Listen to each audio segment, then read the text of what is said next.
Olha, hoje no quadro Toque de Casa, a gente vai esclarecer um tema fundamental para quem quer construir, reformar ou até mesmo vender um imóvel: a licença e a regularização de propriedades. Muita gente não sabe, mas manter um imóvel regularizado não é apenas uma questão de formalidade, é também uma garantia de segurança e valorização do patrimônio. Por isso, é tema do nosso quadro Toque de Casa.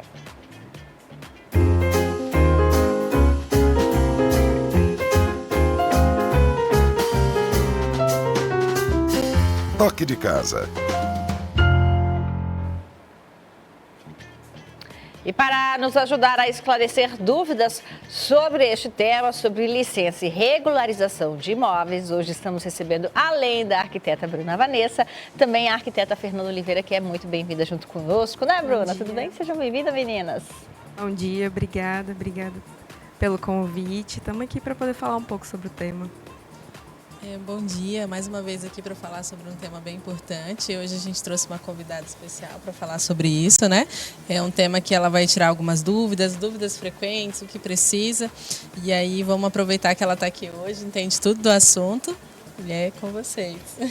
Inclusive, Bruna, por que levantarmos essa temática dentro da arquitetura? Fiquei até um pouco surpresa. Explica pra gente, vai. Ela tem tudo a ver, né? Hoje a gente trabalha em conjunto, né? Quando a gente vai construir, regularizar, é muito importante o arquiteto também entender disso para poder explicar para o cliente, né? Que quando ele vai construir, ele precisa regularizar, precisa estar com a documentação tudo certinho, precisa, né, além do profissional responsável, da entrada na prefeitura, né, ter os documentos necessários. E como a gente já falou também, é uma questão de segurança para o cliente, né? Para quem está construindo, e também tem um profissional técnico responsável, né? Exige-se que tenha um profissional responsável tanto pela parte de projeto quanto a parte de execução, e isso traz segurança para todo mundo, né? A gente entende que precisa que tenha um profissional responsável para isso. Fernanda, e qual que é a diferença, então, entre licenciamento e regularização? Bom, a diferença é que o licenciamento de obras é quando você tem um terreno vazio e você vai construir alguma coisa. A regularização de obra é quando você já tem a edificação construída, igual aqui, já está em funcionamento. E aí, quando era para você tirar a licença, você não tirou e agora você precisa regularizar para ter a emissão do seu habites, que é o documento que vai dar a veracidade da conclusão da obra, né, dizendo que está tudo bem com a edificação, atende à legislação. E aí, com esse habites, você pode averbar na matrícula do seu lote, dando a garantia do imóvel construído em cima dele. Em que situações a pessoa ela de uma licença ou de uma regularização? Em toda construção ou toda reforma, toda alteração que eu vou fazer ali em uma estrutura, eu preciso de um desses dois documentos? Assim, se a sua edificação ela já tem o BITS, né, já foi averbado na matrícula do lote, se eu for fazer uma reforma, como por exemplo, trocar um piso, trocar o forro, trocar a telha da edificação sem mexer na estrutura, eu não preciso de um licenciamento, né? A legislação municipal, o Código de Obras, a Lei 560, atual de 2014, ela vai estar lá dizendo no artigo 17 e 16 o que precisa de emitir uma licença de obra. Então, nesses casos de pequenos reparos, não precisa. Agora, se eu for ampliar a área construída da edificação, se eu for fazer uma quebradeira de parede, aí sim eu preciso estar licenciando, contratando um responsável técnico, seja arquiteto ou engenheiro, para fazer o projeto, para atender a legislação, porque, assim, a edificação é sua, o terreno é seu, mas nem tudo pode ser feito. Então, isso pode te dar uma dor de cabeça depois na hora de regularizar, de emitir o habites, na hora de fazer uma venda, entre outros. Onde eu vou fazer esse tipo de licença? Então, o licenciamento é feito na Prefeitura Municipal de Porto Velho através da Secretaria Municipal de Regularização, Urbanismo e Habitação, que é a SEMUR, está localizada na Avenida Bunã, número 868, bairro Olaria. E todo o procedimento ele é feito de forma online, né? Você vai gerar todos os documentos em PDF, vai mandar para o e-mail do departamento, né? Se eu puder falar, posso falar? Pode, claro. Todos você encaminha para o dl.semur@portovelho.ro.gov.br. Lá o pessoal vai recepcionar esses documentos, vai verificar se ele atende à legislação, né, as informações necessárias e pertinentes. Por ser um processo online, todos os documentos têm que estar em PDF, cada documento, por exemplo, uma inteiro teor, gera-se um PDF dele, o projeto gera-se um PDF separado dele com assinatura digital para que o pessoal possa recepcionar esses documentos e abrir o seu processo. E aí, como que se encaixa o trabalho do arquiteto dentro dessas questões das licenças? Em que parte vocês vão atuar? Então, o arquiteto, ele vai elaborar as peças técnicas. O que são as peças técnicas? Os projetos arquitetônicos, como planta baixa, corte, fachada, o memorial descritivo, quando se tratar de licenciamento, as responsabilidades técnicas referentes à atividade de elaboração de projeto complementar, caso o arquiteto faça, né, ou se caso for um engenheiro civil que for fazer essa parte, aí emite-se as responsabilidades por parte desse profissional para poder se responsabilizar pela execução e projetos complementares e principalmente projeto arquitetônico. Aí, além disso, quando a gente fala de regularização de obra, você vai elaborar os projetos arquitetônicos e o laudo técnico atestando que aquela edificação está de fato concluída, está em funcionamento, se ela atende ou não os parâmetros urbanísticos do município. Uhum. Devido a essa demanda que, eventualmente, a gente, quando está passando uma obra aqui na nossa cidade, a gente vê ali uma plaquinha, né, que está licenciado, fiscalizado, é por isso? Principalmente, né? O que acontece quando você faz uma obra sem ela estar, de fato, com a licença de obras emitidas? A fiscalização municipal, ou até mesmo através de denúncias por execução de obra irregular, a fiscalização vai até essa obra, vai pedir os documentos necessários, que no caso é a licença de obras, quando está se mexendo na edificação. E aí, se por acaso a obra não tiver esse documento regular ou até mesmo a placa de obra, tem vários itens que precisam atender na hora de executar a obra, né? Informações que precisam estar lá. Isso pode gerar multas e até mesmo embargo daquela edificação, o que vai trazer maior demora na execução e andamento da obra, vai ter o custo na quesito de aplicação e pagamento de multa, e sem falar que você só vai conseguir desembargar a sua obra se você de fato tiver a licença emitida. Imóveis mais antigos ali, que tem um maior, esse processo para trabalhar com essas edificações mais antigas, ele é diferente, não? Quando a gente fala de obras antigas que por acaso não foram licenciadas, ou até mesmo que foram emitida licença, mas não foi emitido o ABITS, porque assim, a licença de obras ela tem uma validade de 2 anos pelo município. Então, se você tirou a sua licença regular e construir dentro desses 2 anos, caso você vá construir e não deu tempo de terminar, pede-se a renovação dessa licença por mais 2 anos.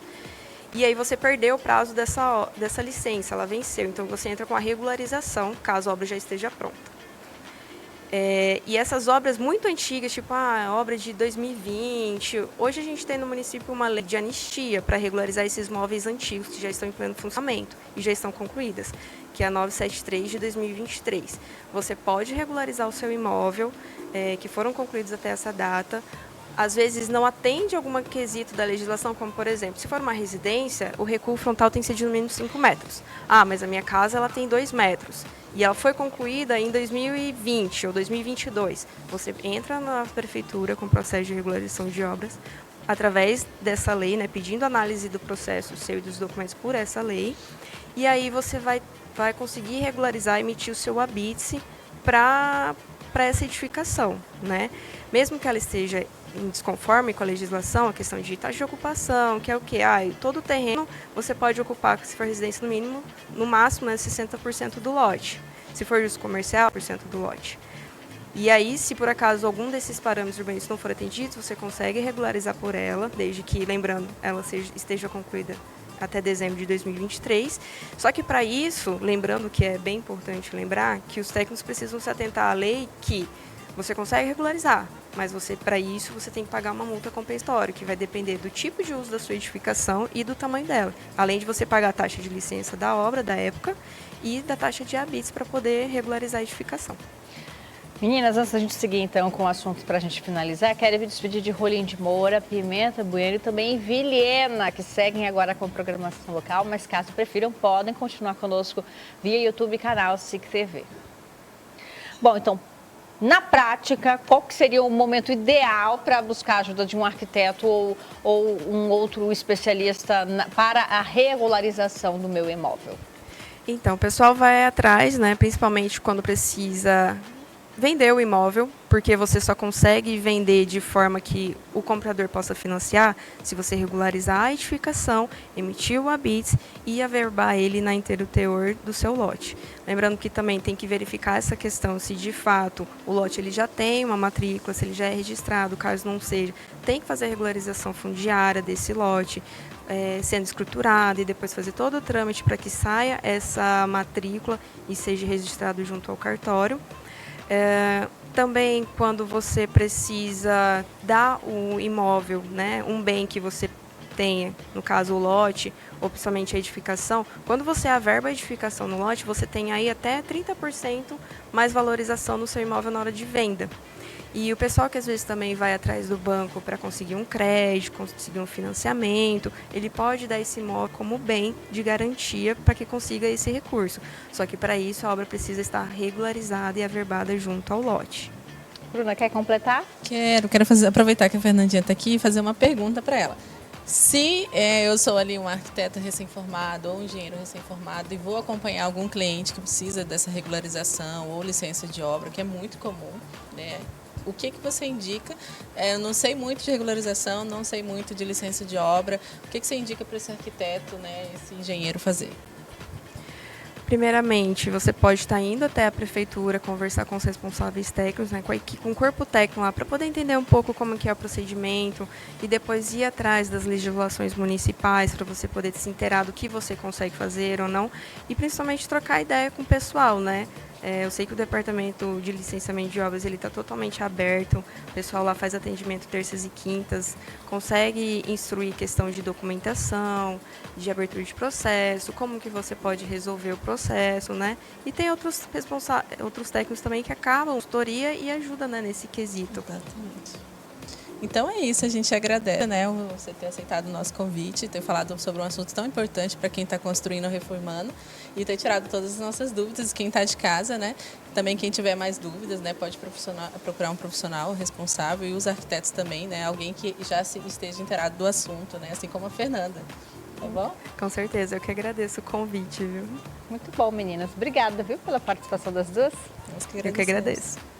Tá aí, este foi o quadro Toque de Casa. Caso você queira ver algum tema específico, pode enviar aqui pra gente também, pode entrar em contato com a Bruna. Só não pode ficar com a dúvida guardada pra si, hein? Este foi o nosso tema de hoje. Semana que vem tem mais.